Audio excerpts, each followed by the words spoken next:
This is New Mexico United Black and Yellow Report, hosted by the KRQE Sports Department. Hello and welcome to the Black and Yellow Report, where we have everything you need to know about New Mexico United. In this week's edition, we will once again get to know a United player and, of course, talk about their next matchup. But up first, let's talk about last Saturday. Yeah, Jared, coming off of a shootout loss in USL Cup play, United returned home, taking on Colorado Springs, and let's just say it wasn't the result they were looking for. Our Brad Benson has more. Thanks, guys. It had been a month since New Mexico United last played a home match, but still in first place in the conference standings, the Black and Yellow look to make a statement against Colorado Springs and the defending champs. United game highlights sponsored by Winrock Town Center. Miquel Akale, who seems like he's always making plays, sent a ball into the box. It was deflected off a switchback defender right to Marlon Vargas, and he delivered an absolute rocket past the keeper for a 1-0 lead in the 22nd minute. The goal also marked the first of the regular season for Vargas and his first since the Jägermeister Cup against Omaha. Also got a shout out this celebration. Colorado Springs' opportunities were limited on the other hand, but they got on the board with some help. Their only goal of the match was actually an own goal. United defender Kalen Ryden with a poor deflection that redirected the ball right into the net. This match was tied at halftime, but United had some chances in the second half. A through ball from Akale to Mackenzie Gaines seemed to be good for a goal, but Gaines was ruled offside. And then later, Ousmane Jabang with a golden opportunity with the keeper off balance, but his shot went off the left post, and this match would end in a 1-1 draw. Now, looking at the stats in this match, they look a little strange. A combined total of only 3 shots on goal despite 20 combined shots. Also, neither team even registered a big chance creation. It was just one of those games that, for whatever reason, scoring was extremely difficult to come by. Now, this draw is the first of the season for United. You know, obviously, when we go back to the beginning of the season, you know, we play against teams that just sit in a low block. You know, we ended the games winning late 1-0, and, you know, obviously this was a different case because they ended up getting a goal before half, but we should have done better. I mean, we had the opportunities to get a couple more. Obviously, Oos hit the post on one. You know, there's one where the keeper gave to me. We definitely had chances to get the 3 points today. I don't know if we deserve 3 points, but there was definitely 3 points on the table tonight.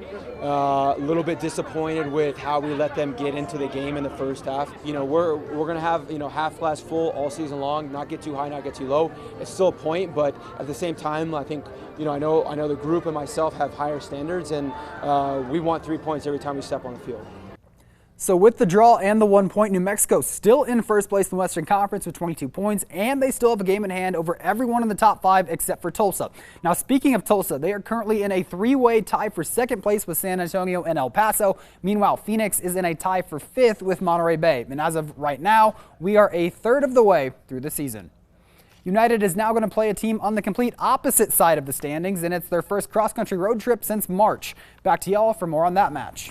Yeah, United is back on the road this Saturday as it will be a battle of first and last place in the West. Yep, New Mexico is leading the Western Conference while Lexington SC sits in last place. Lexington has lost 4 of their last 5 and have given up 12 goals in that span. The game is set for 5 p.m. this Saturday, and you can watch it on the KRQE Now app. The app is downloadable on Roku, Fire TV, and Apple TV. And remember, once the app is downloaded, you can just click and then watch all of United's games on your TV. The Black and Yellow Report is just getting started, and we will have some coach speak coming up next. Yep, come on back as the gaffer, Dennis Sanchez, gives us his thoughts on Lexington and much more in this week's Kicking It with Coach. Kick It with Coach. Head coach Dennis Sanchez is back after being away for a week. He's back to talk some soccer. And, Coach, 1-1 draw, you know, but you were playing last year's defending champion. And it looked like you guys had this one tucked away. Yeah, I mean, look, we talk about every week. We have to respect every opponent that we face. You know, it's really important, especially, you know, we're still relatively early in the year, that we don't get you know, distracted by the standings and looking at where Colorado is. And you know, honestly, Colorado had the same start last year and then end up winning the championship and still have a lot of returning players. I think that look, you know, what I love is that we felt like we dropped 2 points and not finding a way to to win. And I think that just shows you our internal standards and the expectations that we have on ourselves of trying to achieve 3 points every time we step on the field, and especially at home. But definitely some good lessons to take away from it. And the most important thing, as we talk about every week, is that we continue to learn, grow, and progress, and ultimately learn from each experience together and help us towards really peaking at the right time at the end of the year. Yeah, you guys kind of helped them out a little bit as far as the on goal. It's just one of those things that happens. Yeah, I think like anytime we score a goal or give up a goal, there's a very collective process and a lot of things that happen that lead up to that. I think in general, we just have to be better defending in those moments. I mean, outside of that, the expected goals that Colorado had was really low. You couple that with really, I thought our second half was a pretty dominant performance. You're creating enough chances to come away from that game and with a win.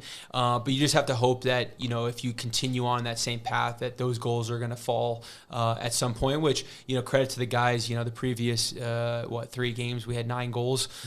So I think we were in relatively good form, and now it's again just getting back into the win column. And the right elixir for that is Lexington SC on the road, a team that is truly struggling. 1 win all season. But again, I know Terry well, their head coach. They're in a lot of ways, even though they were in League One last year, moving up to USL Championship, really a brand new roster, and they've been really unfortunate and unlucky in a lot of ways. Again, the points that they have is not indicative of their performance, their style of play, their identity, the players that they have.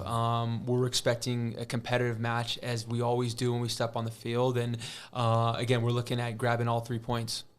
Yeah, speaking of grabbing all 3 points, I see where you talked about them coming up, and they tend to just be a team that always ends up with a draw. Just even though they've lost their share of matches too, I believe 6. Yeah, well, if you look at their expected points, which is a metric that we look at, is usually it's actually pretty high. So for whatever reasons, they just haven't been able to get over the line or convert those chances. But again, a lot of respect for Terry and what they're doing there.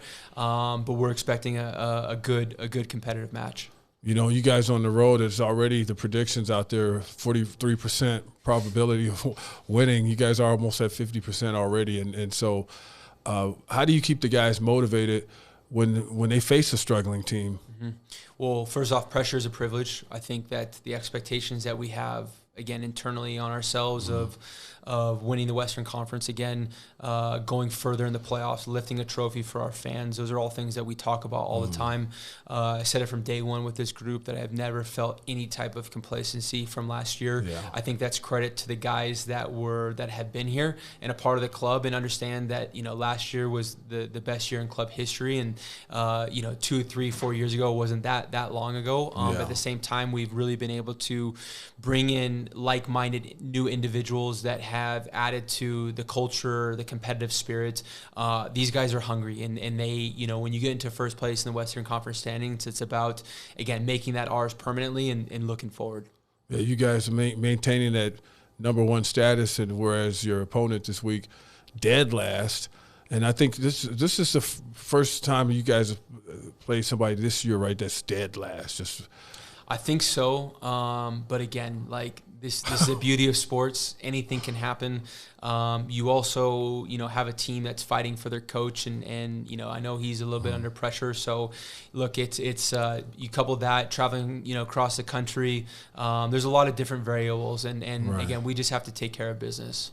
And you know what? You are a man of your word. I know you will be taking care of business. Appreciate that. Head coach Dennis Sanchez, New Mexico United, and Lexington SC hooking it up. We have plenty of more Black and Yellow Report when we come back on the other side. Welcome back to the Black and Yellow Report. Each week, we will highlight a player from the main team and sometimes from the academy. Yep, that's right, Van. And in this week's New Mexico United player profile, we will showcase a first-year midfielder, Ousmane Jameh. No, I don't.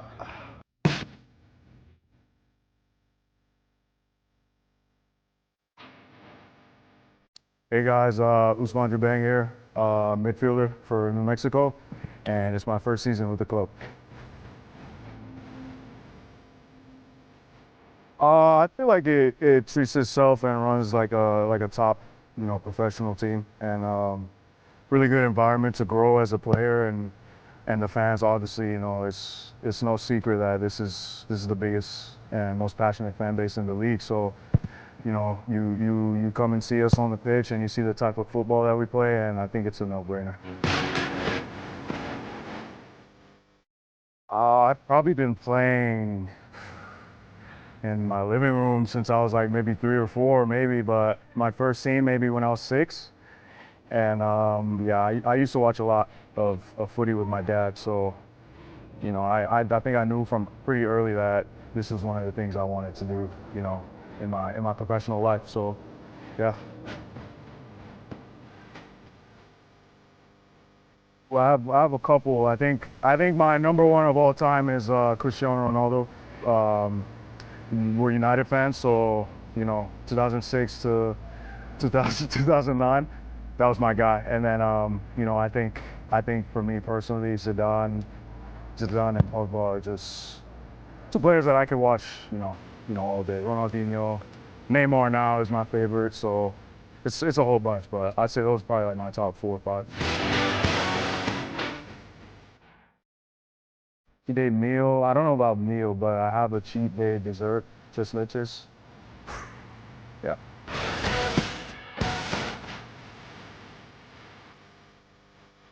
I'd be a firefighter. To me, I just feel like they're like modern day superheroes, depending on where you're at, obviously, but they're the closest thing to heroes I would say. And yeah, I think something I always looked up to as a kid. Maybe you ask me what do I want to be, it's probably pro soccer player, president, and firefighter. So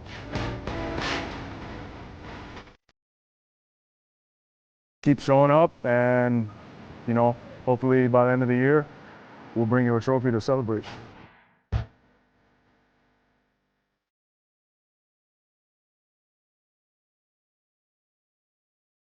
Every week, we like to show you, the United fans, how much fun you have watching the black and yellow.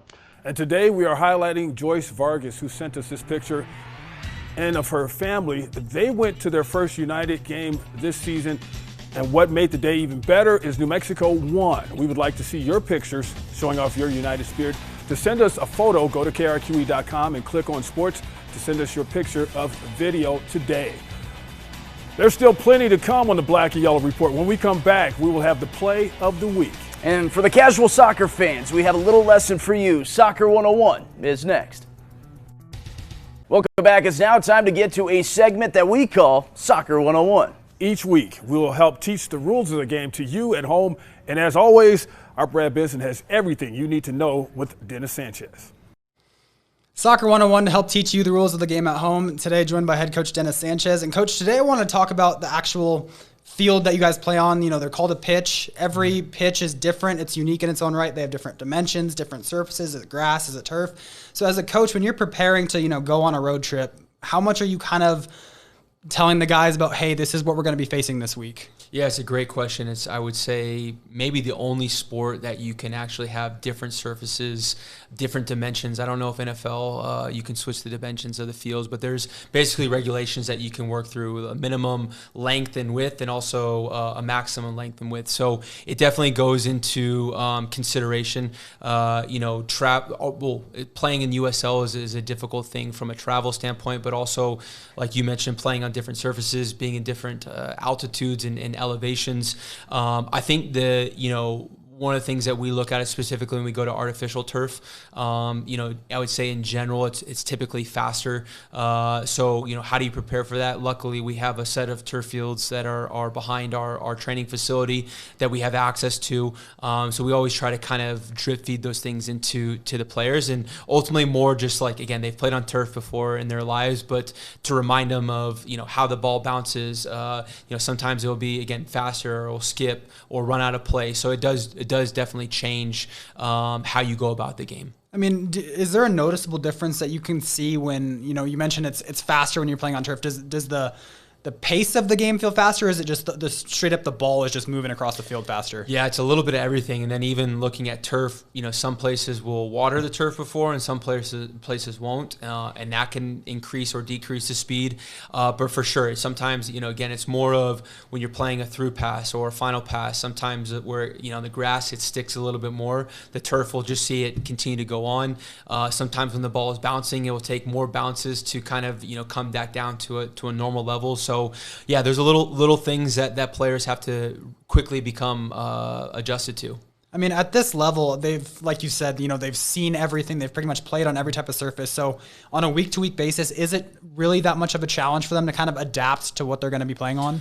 I think they're all true professionals. I think where you look, if you see the most adaptive period, is probably right at the beginning of the game. Typically after 10, 15 minutes, there's a pretty good handle on what the surface is, and even fairness. We go play on grass fields. The length of the grass can be different. We went to Oakland, and the grass was super short, wet, and even with that, it takes time for our players to adjust to. So again, you try to hopefully in warm-ups, with how we're working with the ball, they can get accustomed to it. And then really like the first 10, 15 minutes, they usually have a good handle on it. All right, Coach. Well, thank you so much. More Black and Yellow Report coming your way next. All right, United once again got off to a great start in this past weekend's game. And yeah, for the second straight game, the opening goal was once again an absolute rocket. Kale was looking for gains. It falls. And how about that? Marlon Vargas, take a bow. We have seen some incredible goals here at the Lab over the last 7 seasons. That one is an all-timer from the El Salvadorian. Yeah, it was an absolutely unbelievable strike. And like I say, it was from nothing. But you just see there, it kind of bobbles off Gaines, and he just takes it so early. Cameraman was struggling to keep up there. It just kind of caught everyone off guard. Yep, the goal in the 22nd minute wouldn't hold up, though, to take all 3 points, as United gave up an own goal to end this game in a 1-1 draw. Yeah, United looks to keep its road winning streak alive this weekend as they take on Lexington. Yep, that's right, Van. And this match is Saturday at 5 p.m. Lexington is currently riding the struggle bus as they have lost 4 of their last 5 and are currently in last place in the Western Conference. Now, New Mexico has scored 3 goals in each of their last 2 road matches, and Lexington surrenders a lot of goals. Yep, their record shows it as well, as they have only won 1 league game all season. Man, that struggle bus, nobody wants to be on that one. You can watch the game by downloading the KRQE Now app or Roku, Apple TV, or Fire TV. Download it and watch United all season long. And that does it for this episode of the Black and Yellow Report. If you are looking for the latest United gear, head to their website, NewMexicoUnited.com. Until next time, stay united, and as always, we'll catch you on the other side of the pitch.